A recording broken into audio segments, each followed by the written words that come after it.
Welcome to this short video about the program on the International Standard on Complaint Management to be conducted in Brunei on the 9th and 10th of this coming April. So it's only a month away. My name is Gillian Mercer and I will be conducting the program on behalf of Frontiers in Knowledge International. Now, what has complaints got to do with university? It has a lot. And universities have been challenging themselves with this notion, particularly because they want to compete and demonstrate their international standards of excellence.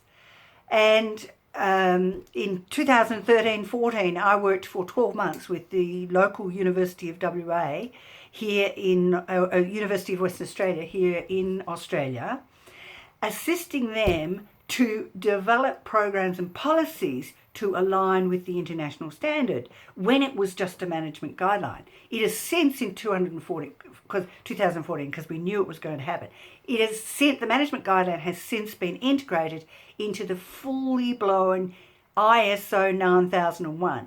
And I'm sure you have companies, etc., working in Brunei that have the 5 ticks or the international ISO 9001 with a global sign on their livery, which tells you that they are aligned to this. So they need to be doing this complaint. Now, it turns out that University of WA just last year ranked 88th out of 100 of the world's best universities. So it's part of getting a competitive edge as well as demonstrating excellence. Your Ministry of Education report in 2015, National Education for All, talked about some of the challenges that you face in education. And one of them that caught my eye was the notion of the need for data management, collection and analysis. And of course, in the international standard, the expectation is that you must collect information about complaints, in your case from students. So in fact, the program on complaints, although we've advertised it for the public sector, it very much includes students. Because students, when they come to your educational facility, to your campus, at the time of dealing with your staff for all sorts of administrative reasons, like enrolling, like changing courses, like trying to get assistance and advice from academics, etc., etc., they have what we call customer expectations at the time of dealing with your institution.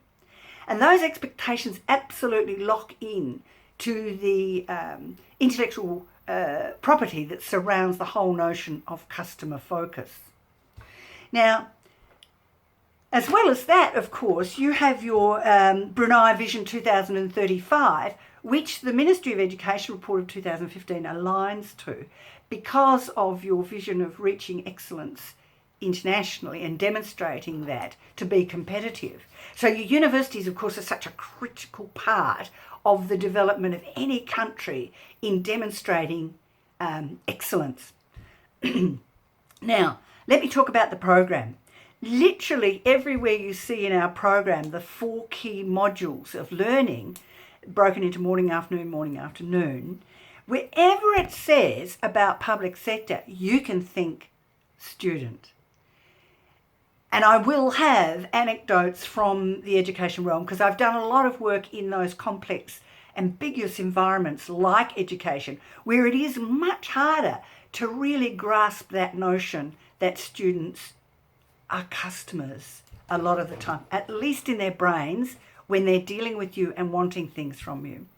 So I recommend you go and read have a look at the program, the modules.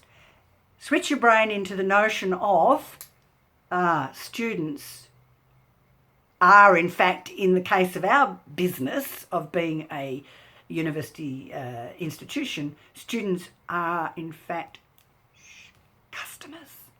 They have those expectations. If you have any further questions, please do contact Mr. Saravanan or Nadi at Frontiers in Knowledge, and I look forward to working with you on April 8th and 9th, and of course there's 9th and 10th as well in Brunei. Thank you for taking the time to listen. Bye.